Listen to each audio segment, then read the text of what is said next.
उसका कुछ मुआवजा मिलना चाहिए सभी को। खेतों में बसे हुए हैं, उनके रास्ते सभी कच्चे हैं। नमस्कार जी, हम आए हुए हैं रतनथल ढाणी गांव में।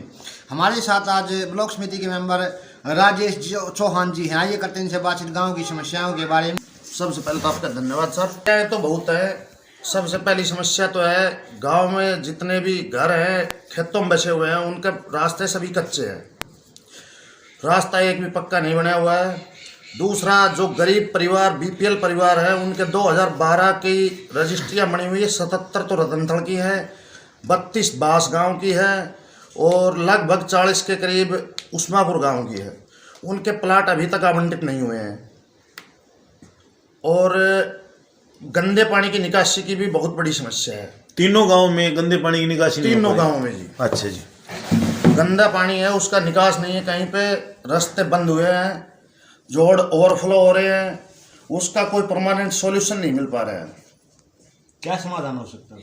समाधान तो जी गांव के बाहर जो पंचायती जमीन है उसमें जोड़ खुदवा जाए और परमानेंट उसमें मोटर लगवा के पाइपलाइन दबवा के उसका सॉल्यूशन हो सकता है। आपने यहाँ जो जैसे कुछ गांव में हमने देखा है ओलावृष्टि और जल बारिश के कारण किसानों की फसलें नष्ट हो गई। हाँ जी। तो आपके यहाँ पर रतनपुर ढाणी गांव में और जो आपके 3 गांव लगते हैं, हाँ उनमें कैसी स्थिति है किसानों में? किसानों की स्थिति खराब है सर। यहाँ पे भी काफ़ी ओलावृष्टि हुई है, अभी भी हो रही है। फसलों में काफ़ी नुकसान है, उसका कुछ मुआवजा मिलना चाहिए सभी को।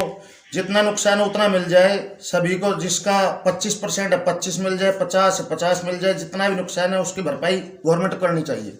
गिरदावरी नहीं हुई है आपके क्षेत्र में? नहीं जी, हमारे यहाँ पे कोई ना गिरदावरी हुई है ना कुछ हुआ है। पीने का पानी खारा आता है जी। नहरी जल है, उसका मोटर भी लगी हुई है, बूस्टर भी बना हुआ है, लेकिन उसका पूर्ति नहीं हो पा रही है। पानी महीने में 15 दिन मीठा आता है, 15 दिन खारा आता है। खारे पानी का क्या कारण है पानी का? खारा तो जी यहाँ जल स्तर है वो खारा ही है। जो भी बोरिंग का पानी है वो सभी खारा है। तो नहरी पानी थोड़ा बढ़ाया जाए। यहाँ पे जो 15 दिन नहर आती है उसको 20 दिन किया जाए। हमारे गांव में तो 7 दिन की सप्लाई दे रहे हैं नहर की, उसको बढ़ाया जाना चाहिए। एक महिलाओं के लिए आपके क्या प्रयास रहेंगे? महिलाओं के लिए जी प्रयास ये है, महिलाओं के लिए सभी का विकास होना चाहिए। महिलाओं का भी, बुजुर्गों का भी, सभी का। पेंशन है वो गांव में बढ़ती है, जैसे विधवा पेंशन है, बुढ़ापा पेंशन है, उसके लिए भी 3-3 4-4 चक्कर काटते हैं लोग, वो भी टाइम पे नहीं मिल पाती। आपके यहाँ पर सरकारी स्कूलों की स्थिति कैसी है? सरकारी स्कूलों की स्थिति बहुत खराब है सर। एक कन्या पाठशाला हमारे यहाँ पे रतनथल में, उसकी 4 दीवारी आप अगर देखोगे जाके तो बच्चे जोड़ के पास गंद में रह रहे हैं। 4 दीवारी भी नहीं हुई है। चिकित्सा व्यवस्था कैसी है गाँव में? चिकित्सा व्यवस्था जी एक वो पीएचसी तो बना रखा है, लेकिन उसमें कभी डॉक्टर आता है कभी नहीं आता है। हमें तो पता नहीं कहाँ पीएचसी है कहाँ डॉक्टर है, लेकिन वहाँ पे डॉक्टर तो नहीं आते, ना दवाइयाँ उपलब्ध है। एक जैसे अपने यहाँ पर जो आंगनबाड़ी केंद्र हैं, हाँ जी। और समय समय पर उनका दौरा भी करते हो आप? हाँ, दौरा करते हैं, लेकिन आंगनबाड़ी केंद्रों की भी दयनीय स्थिति है। वहाँ पे किसी का फर्श बैठा हुआ है, किसी की छत गिरने को हो रही है। बच्चे तो वहाँ पे आते ही नहीं। आपके यहाँ पर स्कूल कौन सी क्लास तक है? स्कूल तो +2 तक है सर। यहाँ पे जो +2 वाला स्कूल है 10th +2 उसकी स्थिति तो ठीक है, लेकिन जो कन्या पाठशाला है जहाँ गरीब बच्चियाँ पढ़ती है उसकी दयनीय स्थिति है। उस पर ना कोई ध्यान दे रहा है, ना उसमें कोई कार्य हो रहा है। बिल्डिंग तो उसकी नई बन गई है, लेकिन 4 दीवारी और उसका जो ग्राउंड है उसको आप अगर जाके देखो तो उसमें तो गंद फैला हुआ है। गांव में यातायात के साधन कैसे हैं आपके क्षेत्र में भी? साथ यातायात के तो जी एक 8 बजे बस जाती है रेवाड़ी, एक 9:30 बजे रेवाड़ी से वापस घोसले जाती है, और तो कोई साधन नहीं है। 2 बस चलती है?